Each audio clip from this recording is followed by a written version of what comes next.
ഈ ഒരു വാർത്താ ദിനത്തിലെ മറ്റൊരു പ്രധാനപ്പെട്ട ചർച്ചാ വിഷയം കെപിസിസിയുടെ നേതൃമാറ്റമായിരുന്നു. കെപിസിസി അധ്യക്ഷ സ്ഥാനത്ത് മാറ്റമുണ്ടാകുമോ എന്നതിൽ ഇന്നും അനിശ്ചിതത്വം തുടരുകയാണ്.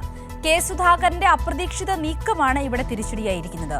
സുധാകരനെ പ്രകോപിപ്പിക്കാതെ പ്രശ്നം പരിഹരിക്കുകയാണ് ഹൈക്കമാൻഡിന്റെ തീരുമാനം. കൂടുതൽ കാര്യങ്ങൾ പിന്നീട് പറയാമെന്നായിരുന്നു കെ സുധാകരന്റെ ഇന്നത്തെ പ്രതികരണം. അതിനിടെ VM സുധീരന്റെ വസതിയിലെത്തി കെ സുധാകരൻ കാണുകയും ഒരു ചർച്ച നടത്തുകയും ചെയ്തു. ഈ ഒരു വിഷയത്തിന്റെ സമഗ്ര വിവരങ്ങളുമായി മാനസ ചേരുകയാണ്.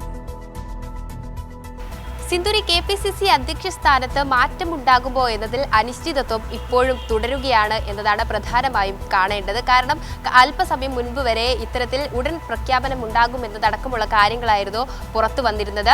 പ്രഖ്യാപനം അല്പസമയത്തിനകം, അതോടൊപ്പം തന്നെ 6 മണിക്കുള്ളിൽ ഉണ്ടാകും എന്നതടക്കമുള്ള വാർത്തകളും പുറത്തു വന്നിരുന്നു. എന്നാൽ ഇതൊക്കെയും തന്നെ ഈ അനിശ്ചിതത്വം തുടരുന്നത് ഇപ്പോഴും അനിശ്ചിതത്വം തുടർന്നുകൊണ്ടിരിക്കുന്നു എന്നുള്ളതാണ് പ്രധാനമായും പറയേണ്ടത്. കാരണം കെപിസിസി അധ്യക്ഷ സ്ഥാനത്ത് ഒരു മാറ്റം ഉണ്ടാകില്ല, താൻ തന്നെയായിരിക്കുമെന്ന് കെ സുധാകരൻ അല്പസമയം മുൻപ് വരെ പൂർണ്ണ ആത്മവിശ്വാസത്തോടെ പറയുന്ന ഒരു സ്ഥിതി ഉണ്ടായിരുന്നു. മാത്രമല്ല, മാധ്യമങ്ങൾ നിരന്തരം ചോദിക്കുമ്പോൾ മാധ്യമങ്ങളെ പരിഹസിക്കുന്ന ഒരു നിലപാട് തന്നെയായിരുന്നു കെ സുധാകരൻ സ്വീകരിച്ചത്. അതോടൊപ്പം തന്നെയാണ് ഇത്തരത്തിൽ തനിക്കെതിരെ വാർത്തയുണ്ടാക്കുന്നതും അതോടൊപ്പം തന്നെ തനിക്ക് ആരോഗ്യം ഇല്ല എന്നതടക്കമുള്ള കാര്യങ്ങൾ വാർത്തയായി പുറത്ത് എത്തിക്കുന്നതും ഒരു പ്രത്യേക കേന്ദ്രത്തിൽ നിന്നാണ്. ആ കേന്ദ്രത്തിന് പിന്നിൽ പ്രവർത്തിക്കുന്ന നേതാക്കളെയും തനിക്ക് അറിയാം എന്നതടക്കമുള്ള കാര്യങ്ങൾ സുധാകരൻ സൂചിപ്പിച്ചിട്ടുണ്ടായിരുന്നു.